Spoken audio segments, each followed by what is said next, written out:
So I took a little bit of time off, impromptu, not planned. My wife had some time off, so I ended up taking some time off too with her, and then we spent some time doing our own separate things too, and I painted some Warhammer primarily. And during that time, Avatar, spoilers, started. It's the first time in quite a while where like previews for a new set have appeared whilst I'm off of work, as it were, taking a holiday, taking a break or similar. I've had previews land whilst I'm traveling, and I've covered them. I remember doing the Fallout ones where I put a blanket over my head with a microphone in a hotel room in Orlando and like recorded myself and sent it to an editor that I was working with at the time.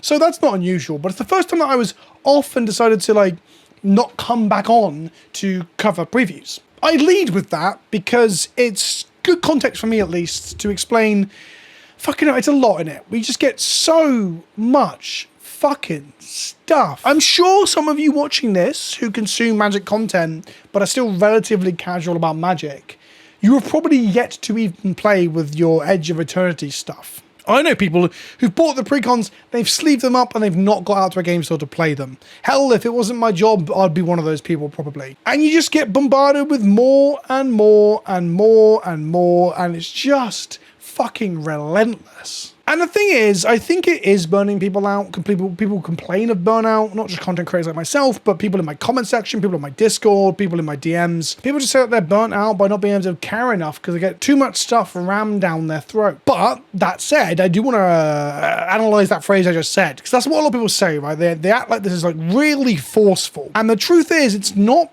really forced down your throat. Some of us, myself among these people, want to play standard, and thus everything that goes through standard is something you need to kind of pay attention to if you want to keep up with the metagame and start competing, even with just ladder grinding or going to your local FNM. Those people, it is kind of rammed down your throat. There was once upon a time a period where Universes Beyond could be ignored if you didn't like it aesthetically, or the IP didn't matter to you, or you just didn't want to consume every single piece of content that Magic the Gathering put out into the world because they weren't going through standard. Now that they are going through standard, those people are fucked. You have to care about this stuff. And some people will say you don't have to know every card and all that sort of stuff. That's, of course, that's true, but if you wanted to compete in a format and at least have some sort of adequate knowledge of it to play into it, you do need to pay attention to new previews and spoilers, because it will shift and change the formats quite drastically if the power level is good. But for the rest of y'all, the ones that don't want to play standard, the ones that don't even play Eternal 60 card anymore, you may mainly play like Commander casually and a little bit of Brawl on Arena, you don't have to engage with this stuff. I want to play more standard on the channel and talk more about standard because I've enjoyed it in recent time, although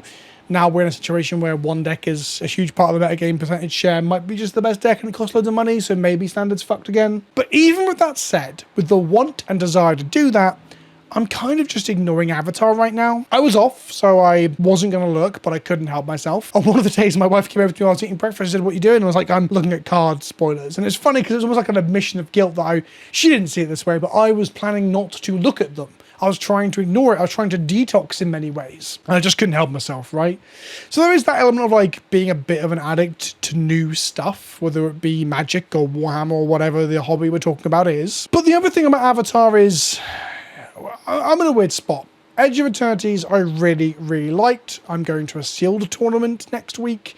I'm planning to put gameplay up on a new channel, by the way. I've got a gameplay channel coming, so if you want to see gameplay, please subscribe to that when I start linking to it. If you don't want to see gameplay, leave it well alone. Don't sub to it. If you sub to it and don't watch the videos, it should be harmful. But if you want to see more gameplay content, I'm going to niche it out from all of this stuff. So I'm enjoying Edges. And then we see Spider-Man, where the power level seems a bit wonky and the set feels off to me. It feels...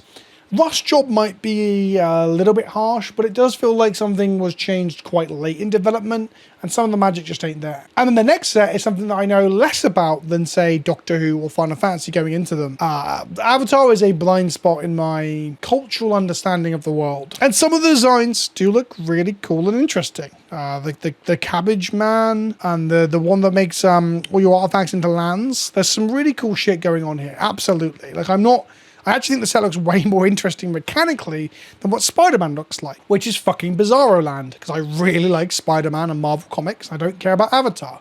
So that is an absolutely bizarre feeling to have looking at the cards. But I think ultimately the reason I decided to turn the camera on and just talk about this quickly is A, some people have asked me how I feel about Avatar. Am I covering it? When's the preview video out? So on and so on. And B, I do also feel guilt when I don't take the opportunities to cover things that are happening? Like, am I just like being lazy? Am I being a bad content creator for not covering the hot new thing? Especially in some ways, like some people in some niches, like Pokemon creators, like Pokemon video game creators, they wait fucking years for anything new from Nintendo. And here I am moaning, complaining in a sense that Wizards of the Coast just put shit out constantly. If anything, I should thank my lucky stars. But sometimes you just do feel burnt out on seeing and reading and talking about preview new stuff. Like, I want to play with it more. I want to play more Commander. I want to play more 60-card formats again. And today I felt guilty playing Arena and playing Modo when I could have been, and maybe got more views, just talking about whatever the fuck's coming in the Avatar set. But the truth is there's so much shit, and there's so much of this pressure, both as a content creator and as a entrenched Magic player, to care about stuff. And I think it does take its toll on you. It does burn you out. It does make you feel like it's being rammed down your throat. That sentiment I see in my comment section all the time. We only had someone on my Discord complaining yesterday that they got a new, what's up with the new getting started thing that they're doing, the welcome box, and I had to talk them down from the conspiratorial ledge that it was a big problem that Wizards were doing by explaining that actually having a new get started kit for each of the new IPs they're getting into, starter kits for Final Fantasy, welcome decks for Spider-Man, this for Ang and Friends and Ang and Co. It makes sense. Even if as an entrenched player you feel a bit frustrated that is this another thing you need to know about? Are any of the cards good? Should you give a shit? It's weird to not give a shit about part of the hobby. It really is. But I think in a world where we have 6 standard sets, plus supplementary stuff, plus secret layers, plus this, plus that, like there's just Magic shit all the fucking time. And every release isn't just one set anymore, right? It's not 200 to 300 cards. It's 200 cards plus Jumpstart, plus a welcome box, plus in some circumstances Commander decks. I don't even know if there are Commander decks for the Avatar stuff yet. From my cursory look this morning, I don't think there is. But in some ways, I'm like, I'm happy to find that out later. The feeling and the need to keep up with literally everything they put out is burnout inducing,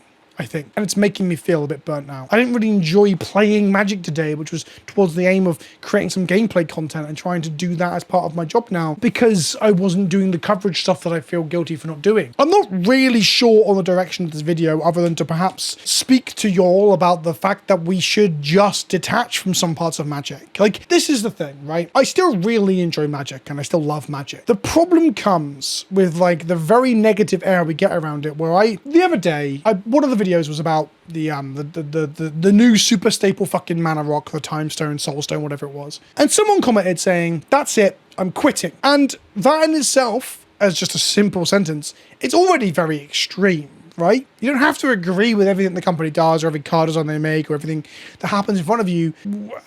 That's absolutely fine. You don't have to just fucking quit because of it. That's kind of a weird way of approaching an annoyance about a card design. But of course, you should quit if everything fucking annoys you and you find no joy or love in it. And that's kind of what I'm getting at, is like finding the joy and the love in the part of any hobby or game that you do enjoy or love. You don't have to grind ranked ladder in League of Legends and make it feel you burnt out and so you don't enjoy it anymore. You don't need to follow every fucking preview season for Magic the Gathering, unless you're a standard grinder, but even then I think it's a bad idea. But I look at Warhammer, the other big hobby that I really enjoy, that I uploaded to the Warhammer channel yesterday. Go watch that video. It's funny because like a lot of people just ignore the factions they don't play and never really know their rules until they play someone on them and then have to ask them questions about it. And Magic doesn't quite work like that because of how you can splash into different colors and different archetypes, and it doesn't quite work in that way. But I do admire or desire that kind of outlook when it comes to Magic a bit, because there's too much stuff to keep track of. Once upon a time, I knew every single card that was coming out, every single one. Every set, every new card, I knew it. And now that's practically fucking impossible. And I think that's okay. I think you should be happy to accept that that's okay. That person who said they were quitting because of the Time Stone said, I quit. I'm just going to collect all of Final Fantasy and play casual Commander proxy decks. And I was like, well, bitch, you're not quitting then, are you? Stop being such a dramatic little fuck. I've said this before about like Cube. Cube can save your relationship with Magic, and I still strongly believe that. All fan-made formats can. If you aren't competing, and granted, some people you do want to compete, but if you aren't competing, then you don't need to really give a shit about all this stuff. And you should pick and choose your battles and pick and choose where you want to employ energy to understand or enjoy. And I think Avatar is one of the ones where I will pick up some of the cards. I will play with some of the cards, but I'm not that bothered by it. And for that reason, just real clear here, I'm not going to cover it that much unless something spikes a fancy in me. I'm not going to force myself to do it, which is what I feel like I've been trying to do and failing. That's it. I really didn't have a direction for this video. This is me just turning on the camera and talking out loud about some thoughts and feelings I've been having when thinking about Magic today. I've been Vince, also known as PleasantKenobi on the internet. There's links down below to Cool Stuff Inc. and Magic Madhouse if you want to buy singles or seal product. You don't have to give up Magic just because you don't give a fuck about Avatar. It's okay not to give a fuck about Avatar. I'll see you in the next one. Ta-ta for now.